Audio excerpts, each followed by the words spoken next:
Hey, what's going on, chess fanatics? I'm a pretty small channel, as you guys know, so I was honestly pretty shocked when Chessnut reached out to see if I wanted to take a look at the move.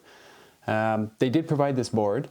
They have no editorial say, and the thoughts and opinions are all my own. Having been in the e-board space for probably close to a decade now, I can say that I am a bit of a fanboy, so take it with a grain of salt. But I will note that I've paid for products from Chessnut in the past and DGT as well, so I'm certainly not afraid to put my money where my mouth is.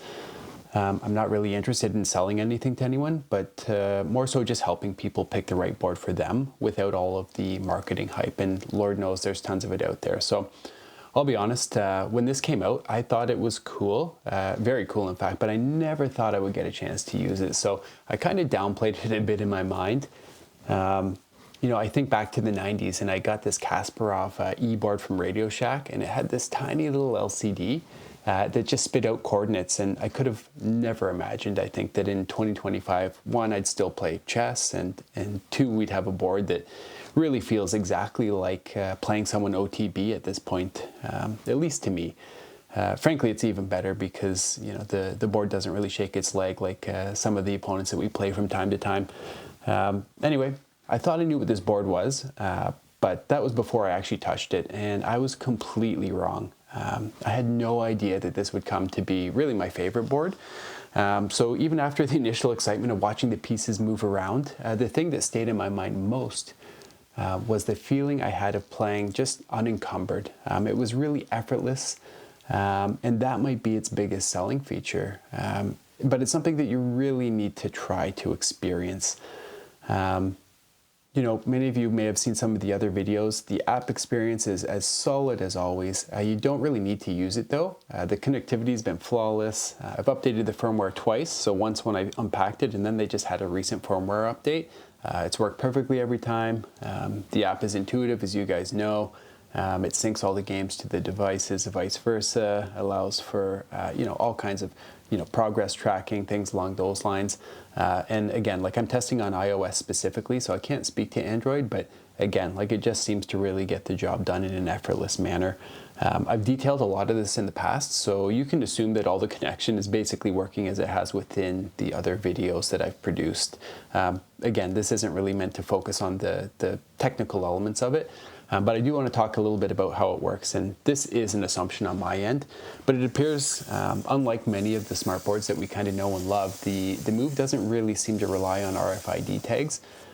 All these pieces are active, and so I think that with these motorized bases and sensors, it seems like the board isn't detecting them necessarily. I feel like it's communicating between each other, right? So that seems to allow for really accurate movement, the piece tracking, and really I think it's how you know, the board can obviously just slide them across in such an accurate manner. It seems to happen over the 2.4 gig spectrum, and I think the board sends the command to the pieces report back when it reaches the square, and then the board forwards the move off basically. The pieces are pretty quiet. You'll hear it maybe throughout the video. It produces like a little subtle whirring noise, but it doesn't distract me like from playing the game itself. In fact, it seems like a small novelty, really still to just watch them glide smoothly around. But really, I still find it to be a very intuitive and very immersive experience. So inside the board, there's a single cell lithium ion battery rated at 5,000 milliamp. And it's got 18.5 watt hour with a nominal voltage of 3.7 volts. So it comes in weighing at about 79 grams, and it measures 9360 by 6.5 mil, and it charges via USB-C. So just like all the other devices, it's USB based. The thing to note is that the batteries do drain faster than other smart sets, but it makes sense because the board is, you know, fully motorized, right? And so the pieces moving around are, you know, just constantly in motion and constantly communicating. So that does tend to wear them down. It's not terrible by any stretch, but it is something to be mindful of. I'll probably take this board apart to repair or swap it out if it ever fails. It does come with 4 of the separate pieces, so if one of them fails, you're in good hands. Good job to Chessnut for actually providing that and anticipating the issues. And as always, they come up with reasonably sound kits. In terms of the aesthetics and the build quality, You know, they're tournament-sized pieces. They're well proportioned. They have wide bases to fit on to the actual base itself, but it gives it kind of like this Latvian vibe. Love the knights on the set, but I would say that the pieces themselves are not my favorite, and I would love to see other sets be available. Having said that, it's actually a small issue. During the game, you don't really notice. It's really just more of an aesthetic complaint more than anything else. But I suspect, you know, the weight, so on, is all by design to minimize battery utilization of the pieces itself. So probably some engineering compromise. So where does that leave us? Well, comparing it to other boards I've used, the Move is now my top choice. For me, the order of preference is now the Move, I think the Evo, the Go, and then the Pro. So while other boards are fun or you know, also convenient, the Move stands out to me because it gives the closest experience to true OTB play. It allows you to focus fully on your game and improve your board vision without the friction of manually moving your opponent's pieces or dealing with slow detections. This fits my use case best currently.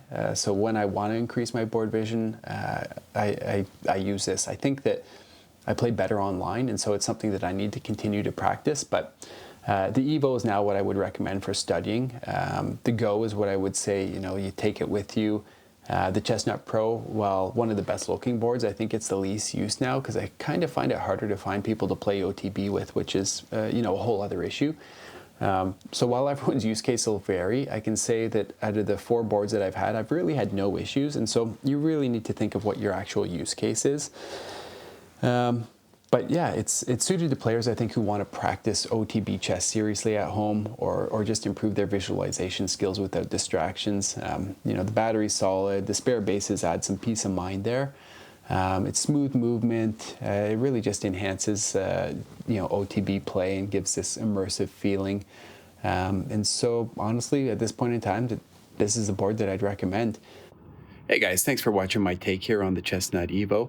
I really don't want to suggest that it's the be-all end-all review if you're looking for a bunch of technical stuff. Of course, there's a bunch of other places for that. I will note, though, that if you go to my website, which I'll link in the description below, I will have a bunch of photos, as well as an article that corresponds with this video as well. You can ask more questions there, or of course put things in the comments if you're at all curious. Other than that, hope everyone has a great holiday season, and thanks for watching. Talk to you later. Bye.